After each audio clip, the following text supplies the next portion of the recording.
At that moment, Evander Holyfield could have done the easiest thing. He could have reacted the way everyone expected, but instead he chose restraint, and that decision cost him more than any punch ever could. The danger didn't begin with chaos. It began with tension that felt familiar, almost manageable. Holyfield had lived his entire career inside discipline. Structure was not something he adopted. It was something that defined him. Training, faith, routine, control. These were not tools. They were identity. And because of that, the first signs of instability didn't register as threat. They felt like noise, distractions, things that discipline was supposed to absorb. But discipline only works when the system around it respects boundaries. That night, something was already shifting, not violently, subtly. He could feel it in the way the space around him tightened, in how attention lingered longer than it should have, in how the atmosphere stopped feeling governed by rules and started feeling governed by expectation. Expectation is heavier than rules because it doesn't protect you. It demands something from you without offering clarity in return. Holyfield understood pressure. He had trained under it, prayed through it, endured it. What unsettled him now was not the pressure itself, but the direction it was coming from. It wasn't pushing him to perform better. It was pushing him to abandon stillness, to react, to simplify himself into something easier to consume. The stakes were no longer about winning or losing. They were about whether discipline would still count as strength when it stopped producing clean outcomes. He could sense how quickly patience around him was thinning, how restraint was beginning to look like hesitation. And hesitation in this environment was interpreted as weakness. That interpretation carried real consequences, not theoretical ones, immediate ones. Reputation, authority, control, all of it sat on a fragile edge. Holyfield knew that once control starts slipping, people don't wait for explanation. They fill the gap themselves, and they rarely fill it kindly. The unsettling part was that nothing had fully happened yet. No explosion, no breaking point, just the growing awareness that when the moment came, discipline would not be applauded. It would be tested. And tests don't care how long you've held yourself together. They only care what you do when holding back becomes the hardest option available. If this tension feels familiar, stay with this story. Inside him, discipline had always been quiet. Not loud confidence, not visible aggression, but something steadier and more demanding. Evander Holyfield had learned early that control wasn't about dominance. It was about alignment, body, belief, intention. When those three moved together, pressure lost its power. That belief had carried him through moments others couldn't survive, moments where fear and chaos swallowed less prepared men. But now discipline felt heavier, not because it was failing, but because it was being tested in a way he hadn't prepared for. He felt the familiar rhythm of restraint inside his chest, but around it grew a different sensation: fatigue. Not physical exhaustion, moral fatigue. The kind that comes from holding a line while everyone around you leans against it, testing how much weight it can bear. He could sense how much effort it now took just to remain still. Stillness had once been natural to him. It was part of prayer, part of training, part of waiting for the right moment. Now it felt active, demanding, as if every second of restraint required a renewed decision, a conscious refusal to react. He became aware of how much of his identity depended on being perceived as composed, calm, disciplined. That perception had protected him for years, but it had also confined him. The expectation wasn't just that he would remain controlled, it was that he would always absorb chaos without visible cost. That expectation pressed inward, tightening with every passing second. He noticed the growing tension between who he was internally and who others needed him to be. Internally, he felt strain. Externally, he was expected to show certainty. That split was dangerous. He had seen fighters break not from impact, but from dissonance, from being asked to perform stability while feeling erosion inside. He understood that discipline without acknowledgement turns into isolation. No one asks how much it costs to keep your hands down when instinct tells you to raise them. No one applauds restraint until it produces a clean, satisfying outcome. And he could already sense that the outcome here would not be clean. He felt his faith surface, not as comfort, but as question. Was discipline still discipline if it only benefited others? Was restraint still strength if it left him exposed and misunderstood? Those were thoughts he rarely allowed space. Doubt was something he usually trained out of himself. Now it arrived uninvited, quiet, persistent, impossible to dismiss. He didn't feel anger. That disturbed him more than rage ever had. Anger at least gives direction. This feeling offered none. Just wait. He realized that whatever came next would demand more than habit. Habit could carry him through pain. It could not carry him through contradiction. He would need presence, awareness, a willingness to sit inside uncertainty without rushing to resolve it. That realization didn't calm him. It narrowed his focus. He understood that discipline was no longer just a virtue. It was becoming a decision he would have to make again and again, without assurance that it would be rewarded, explained, or even understood. And that awareness stayed with him, steady and unresolved, as the pressure around him continued to build, silently asking how long he could hold himself together without breaking, whether composure itself might become the heaviest burden he had ever carried, and if faith alone would be enough to sustain him through what was coming next. If you've ever felt the cost of staying composed when no one is asking you to, stay with this story. From the outside, the other side's behavior looked chaotic, unpredictable, emotional, but chaos has its own logic when you're willing to see it clearly. Evander Holyfield understood that not every opponent fights to win cleanly. Some fight to destabilize, to pull you out of yourself, to make discipline feel like a liability instead of an advantage. The antagonist here wasn't just a person standing across from him. It was a method, a pattern, a way of applying pressure that didn't aim for points or outcomes, but for erosion. The logic was simple. If control defines you, then breaking control breaks you. The other side didn't need to overpower him. It needed to provoke him, to invite reaction, to turn restraint into frustration and frustration into mistake. Holyfield could feel that invitation growing stronger with every moment that passed. It wasn't loud, it wasn't dramatic, it was persistent. It lived in repetition, in boundary violations small enough to be dismissed individually, but heavy in accumulation. Each moment was designed to test how long discipline could last without response. The antagonist's truth was not that rules didn't matter. It was that rules only mattered if you believed they would be enforced, and enforcement was already starting to feel uncertain. That uncertainty was the real weapon.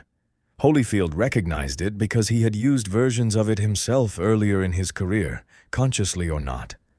He knew how doubt seeps in when structure stops feeling solid, when authority hesitates, when lines blur just enough to invite exploitation. The tactic wasn't to attack his body. It was to exhaust his certainty, to make him question whether restraint was still rational or merely obedient. The antagonist didn't see himself as a villain. From his perspective, he was exploiting opportunity, pushing until resistance collapsed. In his logic, discipline was naivete, calmness was weakness, and silence was permission. Holyfield understood that logic well enough to know how dangerous it was because it feeds on response. The moment you react, it justifies itself. It reframes your reaction as proof that restraint never mattered, that everyone breaks eventually. The longer Holyfield held himself together, the more the pressure shifted from physical to psychological. He wasn't being challenged to fight better. He was being challenged to abandon the very thing that made him who he was. That realization reframed the conflict entirely. This was no longer about opposing another man. It was about resisting a narrative that said discipline only counts when it's convenient. That said, control is valuable only until chaos demands entertainment. Holyfield knew that if he accepted that logic, even once, he wouldn't just lose the moment. He would validate it, and validation would mean that everything he believed about strength had been conditional all along. That understanding sharpened the stakes. It meant that what was happening in front of him was not accidental. It was deliberate. And deliberate pressure requires deliberate response, even if that response is restraint. He could feel the weight of that truth settle in, heavy and unavoidable, as the conflict continued to tighten around him without offering any clear release, forcing him to confront the reality that endurance itself was now being used as a weapon against him, testing not his strength, but his identity and resolve, demanding awareness instead of reaction. If you've ever realized that not all opponents want to win, some want to unravel you, stay with this story. Pressure didn't escalate through force. It accumulated through silence. Evander Holyfield felt it in the pauses that grew longer than they should have, in the absence of correction where it was expected. Authority hesitated. Structure softened. And in that softness, pressure found space to expand. He understood that rules don't disappear all at once. They erode when enforcement becomes inconsistent, when signals blur, when boundaries stop being reinforced and start being negotiated. That negotiation was happening around him now, without his consent. Every unaddressed moment added weight. Every ignored violation shifted responsibility onto him. It was no longer about what others were allowed to do. It was about how much he was expected to tolerate. The pressure didn't ask for permission. It assumed endurance. Holyfield could feel how restraint was slowly being reframed. What had once been discipline was now being interpreted as tolerance. Tolerance in this environment was dangerous. It invites escalation because it suggests capacity. If you can endure this, you can endure more. The pressure began to compress inward, not explosive, but constant, like something tightening around his chest, limiting space, limiting breath. He felt the urge to act surface repeatedly, not from anger, but from the need to restore clarity. Action creates clarity. Reaction draws lines. But every line he considered drawing would have crossed the boundary he was trying to protect. He noticed how the system around him shifted its expectations subtly. It no longer asked whether discipline would hold. It assumed it would. That assumption transferred responsibility away from enforcement and onto his composure. If something went wrong, it would not be framed as a failure of structure. It would be framed as a failure of restraint. That realization sharpened the pressure further. He was being positioned as both participant and buffer, both subject and solution. The environment demanded that he absorb instability so that everything else could continue uninterrupted. Holyfield recognized that this kind of pressure doesn't come with warnings. It comes with normalization. Each moment feels survivable on its own. Together, they create exhaustion. He could sense how patience around him was thinning, how the expectation of reaction was becoming heavier than the act itself. Silence was no longer neutral. It was being interpreted, measured, used. The longer he remained composed, the more composition itself became the test. He realized that the system wasn't asking him to break. It was asking him to hold indefinitely. And indefinite holding is unsustainable. Something always gives.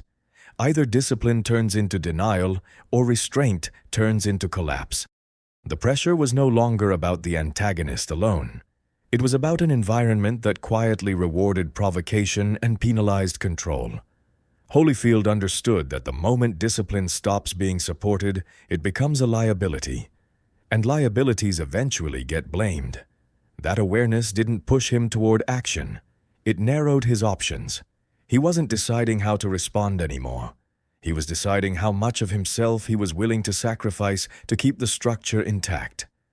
And that question carried no clean answer, only consequences waiting to surface the longer he remained inside the silence, holding steady while everything around him subtly asked him to break first.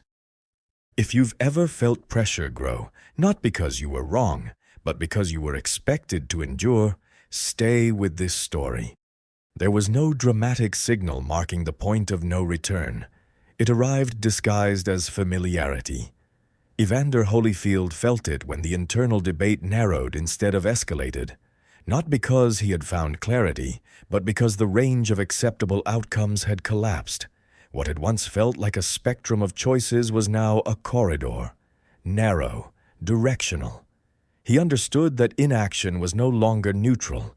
Each moment of restraint now committed him further to a direction he hadn't announced but was already inhabiting. What began as discipline was hardening into position, and positions, once taken, demand consistency even when they remain unspoken. He could sense how easily he could still reverse course. One response, one visible reaction, one moment of force would reset expectations immediately. The environment would exhale. The confusion would be rewritten as tension. Everything would make sense again to everyone except him. That ease unsettled him. It revealed how little resistance there actually was to returning, how ready the system was to forgive restraint the moment it stopped. He realized that the point of no return wasn't defined by action, but by recognition. The recognition that he could go back, and that choosing not to would cost him something irreversible. The cost was no longer abstract. It was assembling in real time.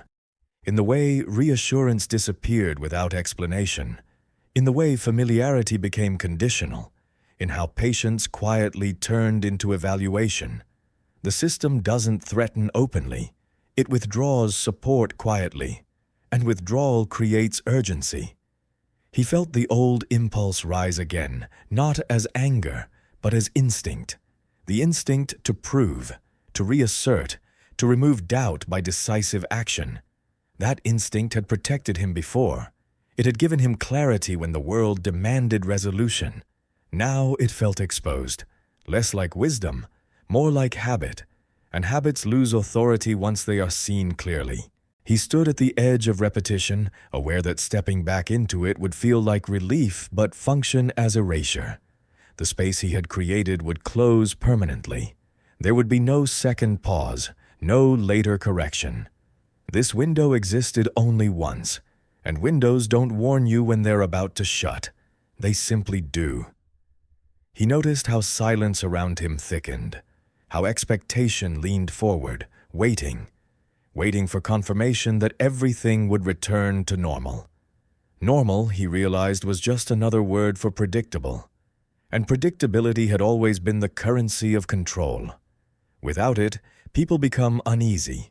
They look for resolution. They push for closure. He could feel that push pressing against him now, not aggressively but persistently, like gravity pulling at something already off balance. He remained still, not because he was certain, but because certainty would have been easier.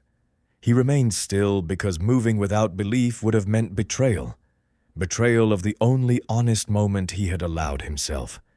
He understood that after this, there would be no neutral ground. Only consequences unfolding quietly from a decision he hadn't spoken aloud but had already made. The realization didn't bring peace. It brought finality. And finality, unlike violence, leaves no visible mark, only a shift that cannot be undone, a line crossed internally that redefines everything that follows and cannot be uncrossed, even if the world never notices it happening, even if no one ever acknowledges the moment it changed. If you've ever felt a moment turn into a direction, stay with this story. The choice did not announce itself with clarity. It arrived as a narrowing of time. Evander Holyfield felt it when restraint stopped feeling like patience and started feeling like exposure. The moment demanded action, but not the kind that satisfied instinct. He understood that reacting would restore order instantly. It would reassert hierarchy. It would confirm every expectation pressing toward him. The system would accept it gladly. Reaction was the language it understood best, but he also understood the cost hidden inside that relief. Reaction would not resolve the tension. It would validate the pressure that created it. It would teach the environment exactly how to move him next time. The choice was not between action and inaction. It was between immediate control and long-term meaning. He could feel how thin the margin had become, how little space remained between holding and breaking. He noticed how the urge to respond framed itself as responsibility, as leadership, as necessity. But necessity often disguises convenience. He asked himself a quieter question instead. Not what would end this moment, but what would follow it. He saw the path clearly enough to know he did not want to walk it again. That clarity did not bring confidence. It brought risk. Choosing restraint now meant accepting misinterpretation. It meant allowing others to define the moment before he could. It meant surrendering control of the narrative in exchange for control of himself. That exchange felt dangerous. Everything around him rewarded certainty, not integrity. Reaction would be praised. Restraint would be questioned. He could already feel how quickly silence would be filled with assumptions. He could sense how impatience would harden into judgment, how judgment would turn into blame, how blame would seek a target. But he also recognized something steadier beneath the pressure, a line he had lived by long before anyone was watching. Discipline had never been about appearances. It had been about alignment, and alignment does not negotiate under threat. He made the choice quietly, not as defiance, not as sacrifice, as refusal, a refusal to let urgency decide for him. The moment passed without resolution. That was the price. No release, no applause, only continuation. He felt the immediate consequences settle in. Confusion, frustration, a sense of unfinished business hanging in the air. He accepted all of it, because choosing restraint was not about winning the moment. It was about refusing to become predictable inside someone else's design. The decision did not feel triumphant. It felt lonely. And loneliness, he understood, was often the true cost of choosing integrity when reaction is easier. He stood inside that cost without moving, aware that what followed would test his patience more than his strength. He knew the world would respond, not with understanding, but with reaction of its own. He prepared for that without rehearsing defense. He stayed present. He stayed aligned. And in doing so, he allowed the moment to end without closure, knowing that unresolved moments reveal character more clearly than dramatic conclusions.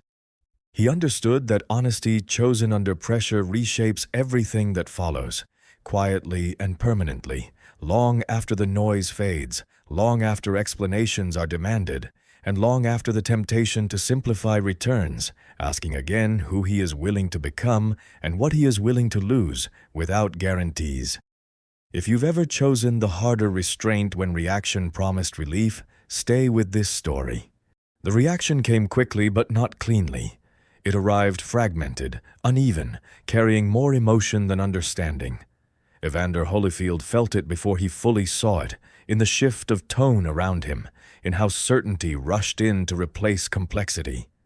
Silence had created a vacuum, and the world filled it eagerly. Some interpreted restraint as weakness, others framed it as calculation. Few considered intention. Reaction prefers simplicity. It chooses the version that travels fastest. Holyfield watched how narratives assembled themselves without asking him for permission. Words like hesitation and doubt surfaced easily. Context disappeared. The moment was flattened into something consumable. That flattening was not malicious. It was efficient. The world moves faster when nuance is removed. He understood that public reaction is rarely about truth. It is about comfort. People choose interpretations that restore order to their own expectations. His restraint disrupted that order. It demanded patience where impatience had already taken hold. That discomfort turned outward. Commentary sharpened. Opinions hardened. Some praised control. Many questioned it. The split revealed something deeper than disagreement. It revealed how uneasy people become when discipline refuses to perform. Holyfield noticed how quickly reaction turned personal, not because of who he was, but because of what restraint represented. It challenged the assumption that strength must always announce itself. The world prefers visible dominance. Quiet refusal unsettles it. He felt how judgment circled, looking for confirmation.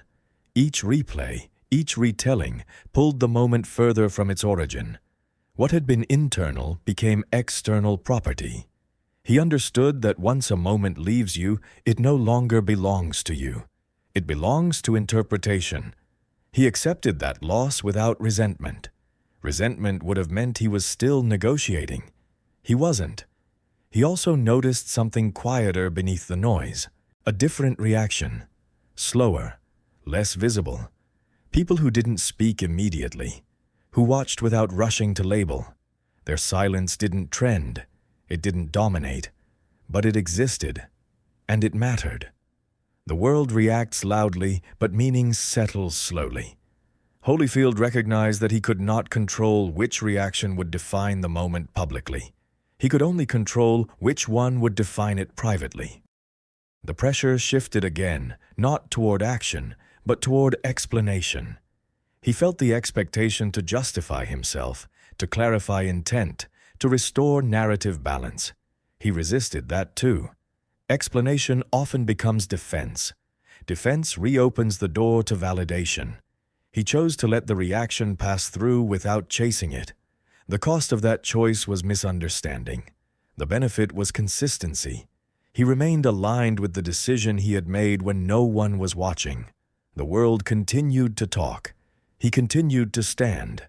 And in that contrast, something began to separate. Noise from signal. Reaction from consequence. The moment had ended. The response had begun. And neither would be gentle. What followed would linger longer than the moment itself, shaping perception long after facts stopped mattering, and long after the truth had stopped being convenient, forcing time itself to decide what would remain and what would quietly fall away. Beyond anyone's control, beyond correction, beyond apology, beyond explanation entirely. If you've ever watched the world react before it understands, stay with this story. The price did not arrive all at once. It unfolded quietly in ways that were easy to miss if you weren't looking for them. Evander Holyfield felt it in the absence before he felt it in loss. Doors didn't slam shut. They simply didn't open as easily. Conversations shifted tone. Certainty was replaced by distance. The world had moved on, but it carried a simplified version of the moment with it, and that version followed him. He understood that this was how consequence often works. Not as punishment, but as reclassification. You are no longer seen the same way. And what changes in perception changes access. He noticed how restraint, once questioned, became a permanent lens. Some saw maturity, others saw hesitation. Few saw the cost paid internally to remain aligned. That cost was not visible. It never is. Integrity rarely announces its expenses. It simply deducts them. He felt the weight of having chosen a path that could not be explained without being diluted. Silence had protected his decision, but it had also sealed it. There would be no moment where understanding suddenly arrived and corrected everything. Meaning would accumulate slowly, or not at all. That acceptance was part of the price. He also noticed something else, a quiet steadiness that hadn't existed before. Not pride, not relief, but clarity, the kind that doesn't need reinforcement. He knew that the choice he made had not preserved comfort, but it had preserved continuity. He was still himself. That mattered more than alignment with expectation. He understood that many people live their lives reacting, mistaking relief for resolution. He had chosen something else, and that choice had narrowed his world, but deepened it. The reactions faded. The commentary moved on. What remained was the internal record, the knowledge that when urgency tried to decide for him, it didn't succeed. That knowledge didn't make life easier. It made it quieter. And quiet, he had learned, is where truth survives longest. The cost continued to surface in small ways, in moments where explanation would have helped but was withheld, in opportunities that preferred predictability, in relationships that thrived on simplicity. He accepted all of it without bitterness. Bitterness would have implied regret. He didn't regret the choice.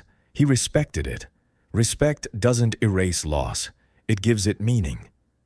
Over time, the moment stopped being about what he refused to do. It became about what he refused to become. And that distinction mattered, because identity is shaped less by the actions we take than by the ones we deny ourselves under pressure. He understood that legacy is rarely built in visible victories. It is built in invisible refusals. This story isn't about Evander Holyfield.